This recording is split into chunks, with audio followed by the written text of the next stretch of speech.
तो भाई प्रोटीन पढ़ने से पहले अमीनो एसिड पढ़ना जरूरी है, ठीक है। अमीनो एसिड जो है एक मोनोमर है, ठीक है।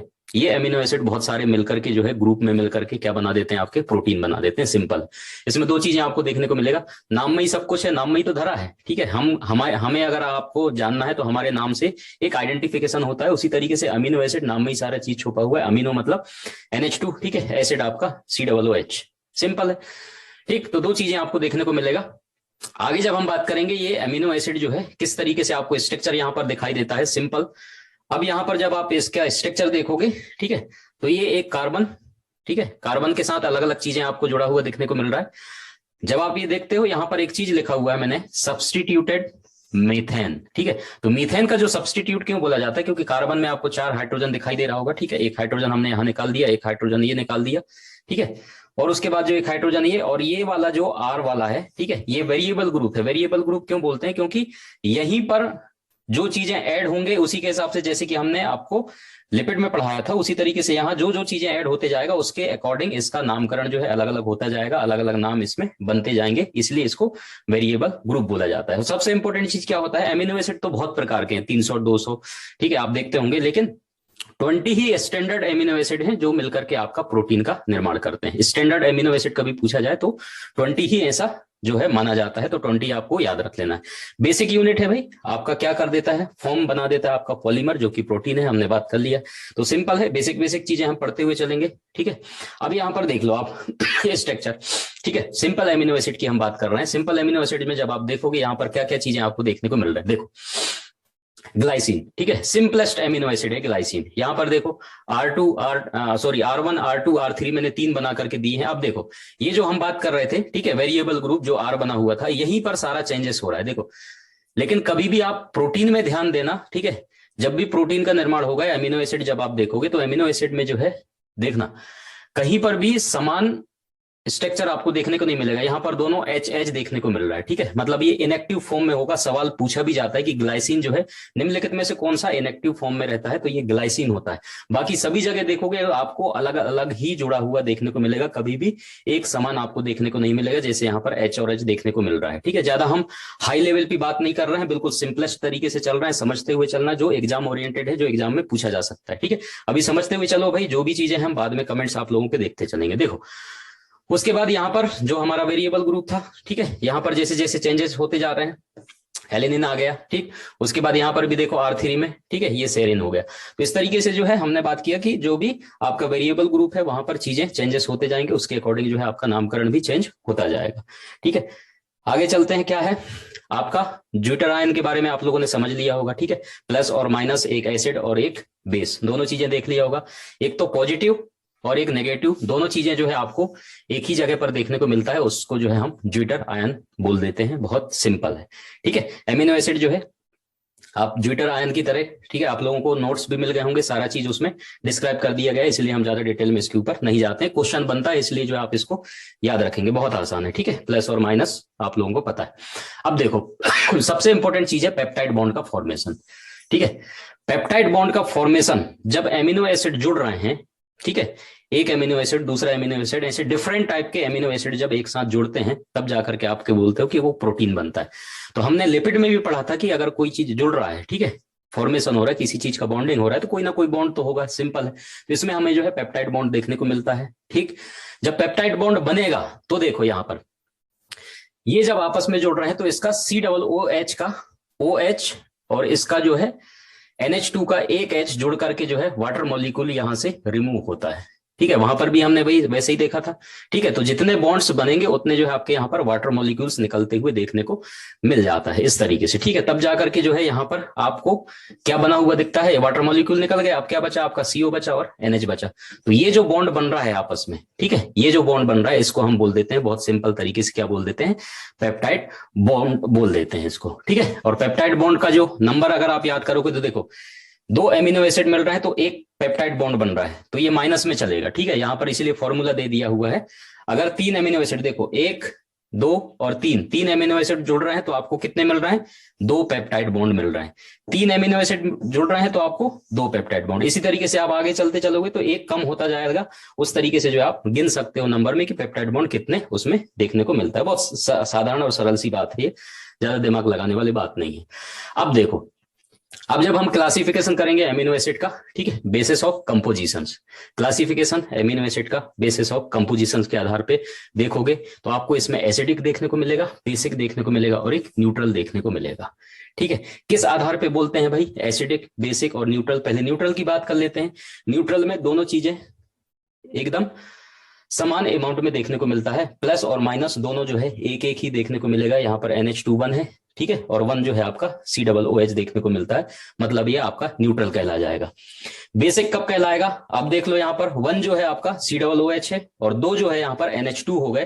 कितने हो गए? 2 NH2 हो गए, इसलिए जो है आप इसको बोल दोगे बेसिक। ठीक है, जस्ट अब उल्टा जो है एसिडिक में हो जाएगा। एसिडिक में यहाँ पर 2 NH2 था, यहाँ पर जो है आपके 1 NH2 है, लेकिन 2 आपके COOH ग्रुप है, तो आप यहाँ पर जो है इसको आप एसिडिक बोल देते हो। सिंपल इतना सा फर्क है न्यूट्रल, बेसिक और एसिडिक में, बस, और कोई फर्क नहीं है। ठीक है, इस तरीके से आधार पर आप इसको क्लासिफाइड कर देते हो। देख लो, उन्हीं के ये उदाहरण है सारे एग्जाम्पल, आपको ये याद करना पड़ेगा, इसके अलावा और कोई चारा नहीं है। ठीक है, इनको तो आपको कैसे भी करके याद करना ही पड़ेगा, क्योंकि इन्हीं एग्जाम्पल से आपके सवाल बनते हैं। नोट्स आपको मिल गया होगा, ये अलग से मैंने चार्ट जो है लेकर के आया है, तो आप जो है कंपैरिजन मत करना। ठीक है, बहुत ही बेस्ट तरीके से आपको नोट्स अवेलेबल हो गए होंगे, उनमें सारे जितने एग्जाम्पल दिए हैं वो सारे के सारे आप याद कर लेना, क्योंकि कभी भी पूछेगा निम्नलिखित में से कौन सा एसिडिक एमिनो एसिड का उदाहरण है, या फिर एग्जाम्पल पूछ लेगा बेसिक का कौन सा है या न्यूट्रल का कौन सा है, तो आपको इस तरीके से उदाहरण के तौर पे एग्जाम में सवाल पूछता है, इसलिए आप इनको अच्छे से याद रख लेना। दूसरा सवाल ये भी पूछता है कि सल्फर कंटेनिंग एमिनो एसिड निम्नलिखित में से कौन सा है, तो सिस्टीन। ठीक है, उसके बाद जो है मेथायोनिन, और एक और होता है यहां पर मेंशन नहीं किया गया है, ठीक है, सिस्टीन। ठीक है, ये सिस्टीन है, ये सिस्टीन, आप इसको IE निकाल देना। ठीक है, तो एक नाम और जुड़ जाता है, तो ये भी आप याद कर लेना, अगर याद करो कभी तो सल्फर कंटेनिंग के लिए। ठीक है, कभी एग्जाम्पल में ये सवाल जो है पूछता है, इसलिए आप इसको याद कर लेना। आगे चलते हैं, एल्कोहलिक इसी में है। एल्कोहलिक के तौर पे अगर पूछेगा कभी सीरिन, ठीक है, या थ्रियोनिन, ये आप याद कर लेना। उसके बाद एरोमेटिक में ये सारे एग्जाम्पल हैं। उसके बाद हेटेरो साइक्लिक और एमिनो एसिड, ये एक्स्ट्रा मैंने जो है ऐड करके, अगर स्पेसिफिक अलग अलग नाम से अगर कभी पूछ ले सवाल, ठीक है, ये नीट के लेवल पे जो है मैं इसको लेकर के आया हूं, ताकि एक्स्ट्रा चीजें भी हम ऐड करते हुए चलें। अगर कभी चांसेस बन जाते हैं इस तरीके से, तो आप इनको भी याद कर लेना, क्योंकि स्पेसिफिक अगर सल्फर कंटेनिंग पूछेगा, ठीक है, एल्कोहलिक पूछेगा, तो आपको एटलीस्ट दिमाग में रहना चाहिए कि भाई ये चीजें हैं, ये ना कहो कि आप अलग से कहां से सवाल बन गया। ठीक है, अब जो हम बात करते हैं basis of production of body. ठीक है, आपके बॉडी में प्रोडक्शन जो हो रहा है उसके आधार पर, जैसे कि हम पहले वहां भी पढ़े थे एसेंशियल और नॉन एसेंशियल। ठीक है, इससे पहले भाई जितनी चीजें हमने देखा है वो एक बार और फटाफट आपको बता देते हैं, क्या क्या चीजें हमने देखा, उसके बाद पूछ लेते हैं आपसे। ठीक है, समझते हुए चलना, बहुत आसान है। एमिनो एसिड की बात कर रहे थे, एमिनो एसिड में नाम से ही स्पष्ट है, एमिनो NH2, ठीक है, और एसिड आपका COOH, सिंपल है। ठीक है, सब्स्टिट्यूट मेथेन्स बोला है क्योंकि आपके कार्बन, ठीक है, उसके बाद 4 आपके H ग्रुप हैं, यहाँ पर 3 आपको दिखाई दे रहे हैं, एक जो H है आपका क्या है, R लिख दिया हमने, वेरिएबल ग्रुप। यहीं पर चीजें जुड़ते हुए चलेंगे, अलग अलग उनका नामकरण होता जाएगा। ठीक है, और आपका जो है पॉलीमर बनाता है प्रोटीन, और ये आपका एमिनो एसिड मोनोमर है, मिलकर के बहुत सारे एमिनो एसिड आपके प्रोटीन बना देगा, मोनोमर कहलाएगा।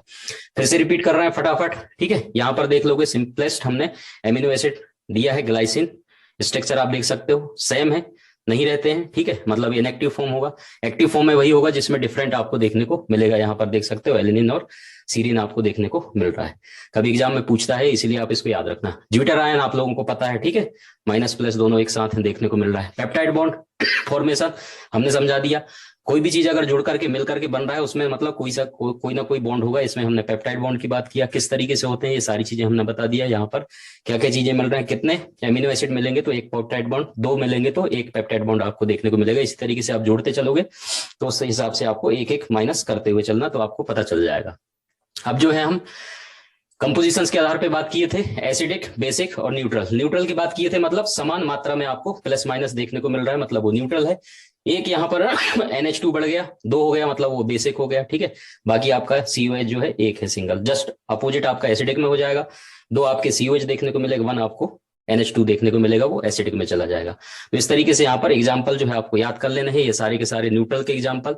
ठीक है, एसिडिक के एग्जाम्पल ये पूरा आपको याद कर लेना है भाई, इसके अलावा और कोई चारा नहीं है, इसको याद तो आपको एटलीस्ट करना ही पड़ेगा।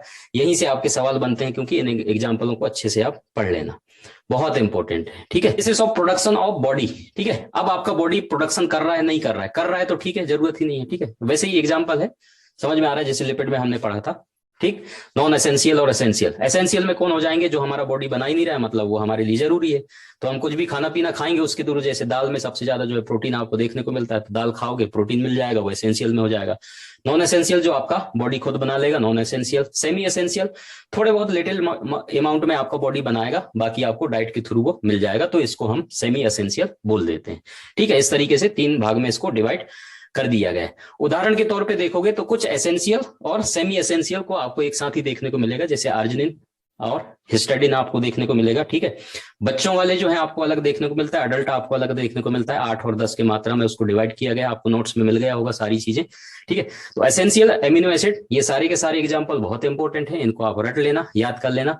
एक अगर आपने याद कर लिया, बाकी नॉन एसेंशियल वाले पार्ट जो है आप छोड़ भी दो, तो एटलीस्ट कम से कम आपको एसेंशियल वाले याद होना चाहिए। तो एसेंशियल अगर आपको याद हो गया तो नॉन एसेंशियल का एग्जांपल आपको जो भी चीजें आएगा तो ऑप्शन में, तो वो आपको पता तो चलेगा एटलीस्ट कि चलो भाई एसेंशियल तो हमें याद है, ये एसेंशियल होते हैं, बाकी जो रह गए वो नॉन एसेंशियल है। लेकिन आपको याद भी करना पड़ेगा, एक बार पढ़ना तो पड़ेगा आपको, ठीक है, कौन कौन से जो है नॉन एसेंशियल है एमिनो एसिड आपके बॉडी में प्रोडक्शन हो रहा है। तो इस तरीके से आप कर सकते हो, ज्यादा अगर भारी भरकम आपको लग रहा है तो देख सकते हो। अब हमारे प्रोटीन्स के बारे में हम डिटेल में बात करेंगे। प्रोटीन्स जो है एमिनो एसिड से मिलकर ही बना है, तो एमिनो एसिड के सारे कैरेक्टर हमने देख लिए, क्या क्या चीजें था, ठीक है। वही एमिनो एसिड जुड़ जुड़ करके जो है आपके क्या बना देंगे, इस तरीके से जुड़ करके एमिनो एसिड, और आपका लास्ट में प्रोटीन का फॉर्मेशन कर देगा, ठीक है, इस तरीके से। और ये जो है एक बड़ा मॉलिक्यूल्स बन जाएगा आपका प्रोटीन, समझ आ रहा है।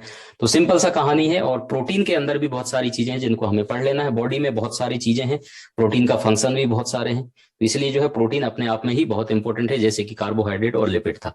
प्रोटीन देख लो भाई, फीचर्स क्या क्या है। पॉलीमर्स ऑफ एमिनो एसिड बोला जाता है इसको, यहीं से सवाल बन जाएगा कि निम्नलिखित में से कौन सा पॉलीमर ऑफ एमिनो एसिड है, एग्जाम्पल के तौर पे, तो ऐसे सवाल भी बनता है। उसके बाद जो है हमने इसको हेटेरोपॉलीमर्स बोला है। क्यों बोला है हेटेरोपॉलीमर्स, क्योंकि अलग अलग एमिनो एसिड से मिलकर ही बनेगा वो, समझ आ रहा है, इसलिए जो उसको क्या बोला जाता है, हेटेरोपॉलीमर बोला जाता है। स्पेसिफिक टेम्परेचर और पीएच रिक्वायर्ड होता है उसका, सिंपल है। कैसे, थोड़ा बहुत कॉमन सेंस भी लगाया करो, समझ में आ रहा है। आपका बॉडी अगर ज्यादा हीट हो जाएगा तो आपके प्रोटीन्स जो है डीनेचर्ड हो जाएंगे, ठीक है। प्रोटीन टेस्ट आप लगाते हो ना, हीट प्रोवाइड करते हो उसको, समझ आ रहा है। तो इसलिए जो अगर बुखार ज्यादा टेम्परेचर अगर आपको बॉडी को मिल जाएगा तो बॉडी का जितना प्रोटीन है वो डीनेचर्ड हो जाएगा। डीनेचर्ड हो जाएगा तो दोबारा उसको सिंथेसाइज करना मुश्किल है, समझ आ रहा है।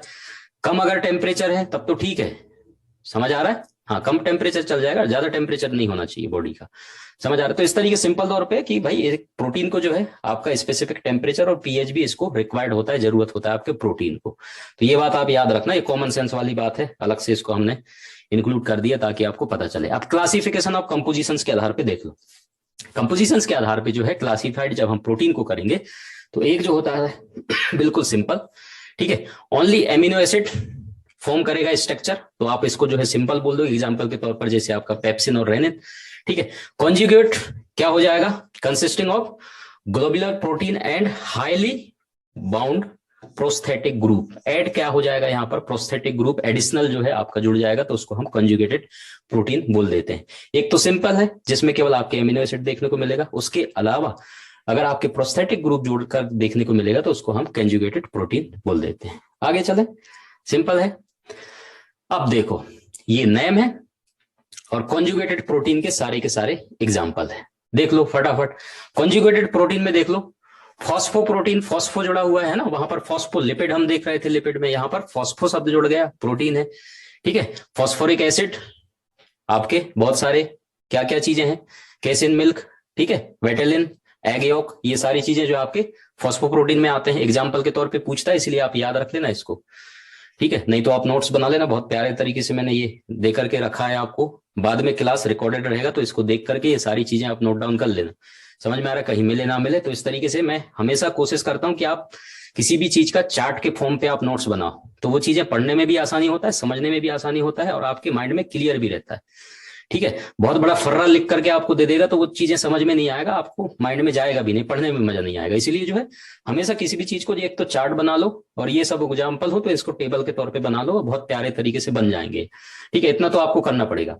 ग्लाइकोप्रोटीन की बात करोगे तो आपका कार्बोहाइड्रेट पढ़ लिया है हमने, है ना, ठीक है, membrane structure mucin, compound saliva, ठीक है, कंपोनेंट्स ऑफ सलाइवा। उसके बाद न्यूक्लियोप्रोटीन कहाँ होगा, न्यूक्लिक एसिड वायरस का, ठीक है। और उसके बाद क्रोमोसोम्स, राइबोसोम्स, ये सारी चीज जो है आपके किस में आ जाएगी भाई, न्यूक्लियोप्रोटीन में। क्रोमोप्रोटीन, क्रोमो जुड़ा हुआ मतलब पिगमेंट है, ठीक है। आपके हीमोग्लोबिन बहुत इंपॉर्टेंट है इसमें, साइटोक्रोम, ये सारी चीजें। उसके बाद फ्लेवोप्रोटीन, मेटल प्रोटीन, मेटल मतलब मेटल जो मिलेगा इसमें, नाइट्रेट। उसके बाद जो है फ्लेवोप्रोटीन, FAD, ठीक है। तो इस तरीके से जो है आप इनको याद कर लेना, जो जो इंपॉर्टेंट चीजें हैं वो तो एटलीस्ट आप याद कर ही सकते हो, ठीक है। बाकी एडिशनल चीजें भी हमने ऐड कर दिया है ताकि ये ना हो कि कोई चीज छूट जाए। स्ट्रक्चरल, अब देखो अकॉर्डिंग टू फंक्शन, अब बोलोगे सर आप तो खत्म कर ही नहीं रहे हो क्लासिफिकेशन, है क्या कर रहे हो। देखो इसी तरीके से क्वेश्चन जो कहीं से भी कुछ भी आ जाता है तो थोड़ा सा हम लेवल अप करके पढ़ेंगे चीजों को, समझ में आ रहा है। अभी तो हम खाने पीने की चीजें, कार्बोहाइड्रेट निपटाएं, लिपिड है, अभी तो ये प्रोटीन है, समझ में आ रहा है। फिर आगे जाकर के और भी चीजों को हम समझते हुए चलेंगे, बहुत आसान है, ज्यादा टफ इसको लेना नहीं। अब फंक्शन के आधार पर अगर हम प्रोटीन को क्लासीफाई करें, ठीक है, तो क्या क्या होगा। एक तो स्ट्रक्चरल, बिल्कुल स्ट्रक्चरल बनाएगा, कौन कौन सा है, कोलेजन, सबसे ज्यादा मात्रा में पाया जाने वाला आपका कोलेजन ही, ठीक है। एनिमल वर्ल्ड में समझ में आ रहा है कौन सा है, कोलेजन है। उसके बाद केराटिन है, इलास्टिन, इलास्टिन कौन सा है पता ही है आपको, ये पिन्ना में, नोज में इलास्टिसिटी जहां पर देखने को मिलता है, एपिग्लोटिस, ठीक है, वो सब जो है यहां पर देखने को मिल जाता है। वायरल कोट प्रोटीन, ठीक है, वायरल कोट प्रोटीन हमने पहले ही देख लिया था उसको। उसके बाद एंजाइम्स, एंजाइम्स में आपके ट्रिप्सिन, राइबोलोज, ये सारी चीजें जो है आपके प्रोटीन में हेल्प करेगा। जैसे टर्सरी स्ट्रक्चर अभी हम देखेंगे ना, टर्सरी स्ट्रक्चर में सबसे ज्यादा इंपॉर्टेंट रोल आपका एंजाइम में होता है, ठीक है। अभी हम समझेंगे उसको क्यों होता है, उसको भी हम बताएंगे आपको। उसके बाद आपके हार्मोन, हार्मोन में आपके इंसुलिन, ग्लाइकोजन, ACTH। उसके बाद रेस्पिरेटरी में देखोगे तो आपका कौन सा, हीमोग्लोबिन, हीमोग्लोबिन क्वाटरनरी एक्सट्रैक्ट होता है, सबसे लास्ट वाला, ठीक है। 2 अल्फा 2 बीटा चेन देखने को मिलता है। हाँ, तो ये भी आपके फंक्शन के आधार पर ये सारे के सारे प्रोटीन को आप डिवाइड कर सकते हो, इसलिए जो है फंक्शन के आधार पे भी इस तरीके से हमने डिवाइड इसको कर दिया है। आगे देखना और है, अभी बचा है, oh my God. Transport protection अलग अलग है, ये एक साथ लिख दिया है मैंने, है ना, ट्रांसपोर्ट वाले अलग है, जैसे कि मायोग्लोबिन और सीरम एल्बुमिन ये ट्रांसपोर्ट वाले हैं। और प्रोटेक्शन वाले की बात करेंगे तो आपके एंटीबॉडीज, ठीक है, फाइब्रिनोजन और थ्रोम्बिन, ये सारे आ जाएंगे। उसके बाद कॉन्ट्रेक्टाइल में आपका कौन सा आएगा, मायोसिन और एक्टिन, एक्टिन और मायोसिन कॉन्ट्रैक्ट करने में मदद करते हैं, पढ़ा है आप लोगों ने, ठीक है। स्टोरेज फॉर्म कौन सा होगा, ओवल, एल्बुमिन और उसके बाद केसिन, ठीक है। टॉक्सिन आपका स्नेक का वेनस, ये सारी चीजें। तो एक्स्ट्रा चीजें हैं हमने ऐड कर दिया है, फंक्शन के आधार पे भी आप याद करना चाहो तो कर सकते हो, यहां से अगर कभी एग्जाम पूछे, हाँ मसल्स में आप लोगों ने पढ़ लिया है ना। तो इस तरीके से भाई इतने सारे प्रोटीन फंक्शन के आधार पे भी हमने डिराइव करके अब आपको दे दिया है, तो कोशिश करना कि ये चीज भी हो। तो सिंपल है, आसान है, नाम में ही सारा चीज रखा हुआ है। ट्रांसपोर्ट और प्रोटेक्शन का काम कौन कौन करेगा तो आप याद रख लेना, है ना। हार्ट वगैरह में आपने को मायोग्लोबिन देखने को मिलता है, सीरम एल्बुमिन हमने कल ही आपको बताया, कल ही पढ़ा है आपको ट्रांसपोर्ट में, ठीक है। प्रोटेक्शन वाला पार्ट प्रोटेक्शन करेगा, सुरक्षा प्रदान करेगा। कॉन्ट्रैक्टाइल में आपका मायोसिन, एक्टिन आएगा जो आपके कॉन्ट्रैक्ट करने के काम करेंगे। तो यही सारी चीजें हैं। पिछला हमने देखा स्ट्रक्चरल मतलब किसी भी चीज को बनाने का काम करेगा। तो आपको सवाल भी पूछता है निम्नलिखित में से स्ट्रक्चरल प्रोटीन कौन सा है, उसका उदाहरण बताओ। तो उदाहरण में आपके 4 ऑप्शन रहेंगे, उसमें से आपको देखना रहेगा, समझना रहेगा। ये लॉजिकल सवाल बोलते हैं इसको। कौन सा सवाल, लॉजिकल है ना, समझ में आ रहा है। लॉजिकल, कॉमन सेंस वाला भी बोल सकते हो, कि कॉमन सेंस भी लगा सकते हो आप थोड़ा बहुत। बस प्रोटीन को नाम याद रहना चाहिए भाई, ये प्रोटीन, हाँ कुछ फंक्शन भी रहता है इसका। ऐसे ही तो है नहीं कि हमारे प्रोटीन का अगर नाम अपने बॉडी में दे दिया उसका कोई काम ही ना हो, काम तो है, तो काम के आधार पर भी बांटना पड़ेगा उसको, सिंपल। हाँ, तो काम के आधार पे हो गया। उसके बाद स्ट्रक्चर के आधार पर, स्ट्रक्चर के आधार पर तो ठीक है, मेन चीजें आपको समझने की जरूरत है, कुछ नहीं है। सिंपल लीनियर डायरेक्शन में एक के बाद एक अमीनो एसिड ऐसे जुड़ते जा रहा है, ठीक है, वो आपका जो है कौन सा हो जाएगा, प्राइमरी स्ट्रक्चर, ठीक है। सेकेंडरी में आपको 2 चीजें हो जाएगा, जलेबी की तरह उसको इस तरीके से मोड़ दो धागे में, ऐसे तरीके से, ठीक है। सिंगल, ये आपका हेलिक्स बनेगा और एक सीड बनेगा, ठीक है। 2 तरीके के होते हैं इसमें। और एक और चीज होता है जिसको अभी मैं एक्सप्लेन करूंगा, समझ में आ रहा है, इसी में सेकेंडरी में। उसके बाद जो है टर्सरी स्ट्रक्चर, बहुत इंपॉर्टेंट है, ये हमने बताया था आपको। टर्सरी स्ट्रक्चर 3D स्ट्रक्चर है, जो कि आपका वूल का जो बॉल बनता है ना, कैसे, इसको मैं थोड़ा बड़ा करके दिखा देता हूं, समझाना तो पड़ेगा आपको।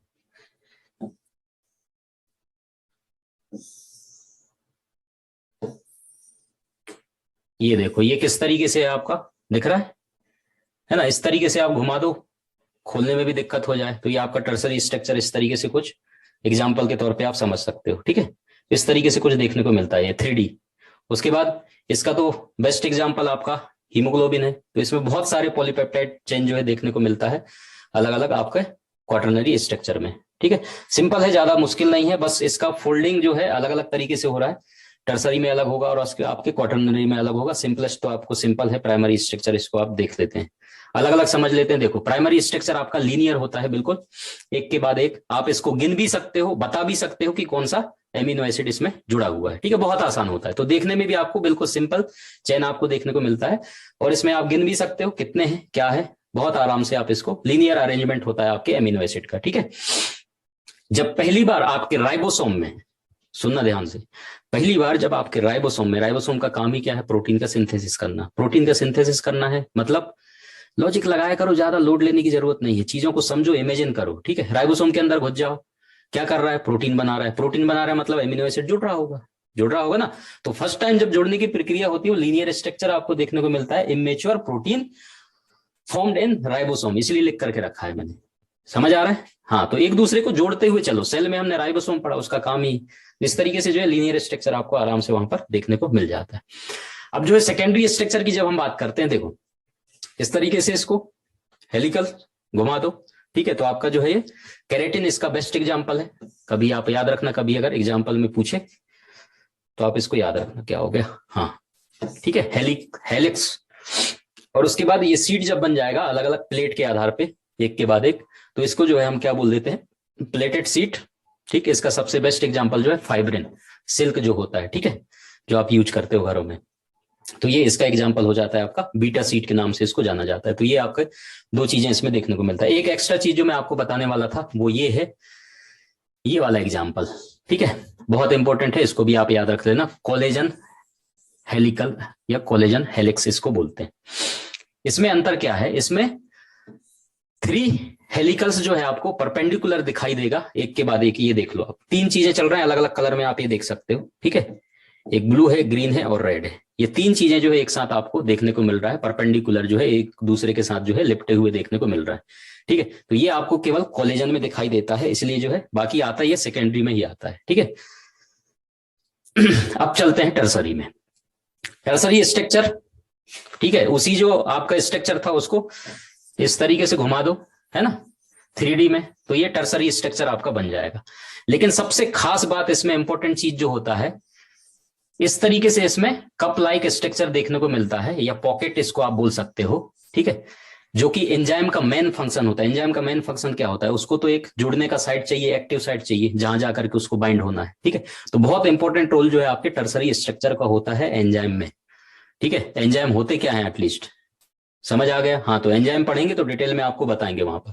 तो इस तरीके से जो है सबस्ट्रेट बाइंडिंग का स्ट्रक्चर यहाँ पर प्रोवाइड होता है आपके टर्सरी स्ट्रक्चर में, इसलिए बहुत इंपॉर्टेंट है। ठीक है, 3 डायमेंशन में जो है 3D स्ट्रक्चर आपको देखने को मिलता है, इसलिए यहाँ पर लिखा है, मैंने क्या लिखा है, most important for biological activity enzyme. समझ में आ रहा है? तो ये वहां के लिए बहुत इंपॉर्टेंट है। इस तरीके से कभी अगर एग्जाम में अगर इस तरीके से घुमा फिरा के कहीं से कोई सवाल पूछते तो केवल स्ट्रक्चर पढ़ के मत निकल जाना, इसका इंपॉर्टेंस आखिर है क्या वो भी आपको पता होना चाहिए। अगला आपका है क्वाटरनरी स्ट्रक्चर। ठीक है, इसमें आपको जो है protein is made up of more than 1 polypeptide chain. ठीक है, बहुत सारे पॉलीपेप्टाइड चेन जो है मिलकर के आपको बनाकर यहाँ पर देखने को मिलेगा, एक से अधिक आपको कलरफुल देखने को मिल रहा है। बेस्ट एग्जांपल इसका जो है हीमोग्लोबिन आता है। ठीक है, 2 अल्फा चेन 2 बीटा चेन आपको देखने को मिलता है इसमें। ठीक है, तो बेस्ट एग्जांपल जो है आपका इसका हीमोग्लोबिन है। तो इस तरीके से भाई हमारा स्ट्रक्चर के आधार पर भी जो मोटे मोटे तौर पर समझना था चीजों को हमने समझ लिया है। ठीक है, अब बता दो मुझे कि कितने क्वेश्चन का आंसर आप कर पाओगे, है ना। बहुत आसान तरीके से हमने केवल रिवीजन किया है आपका, आधे घंटे हो गए होंगे। हाँ, आधे घंटे में हम निपटा देते हैं, कोशिश करते हैं, 20 स्लाइड हो गए, आधे घंटे में हमने सारी चीजें निपटा दी भैया।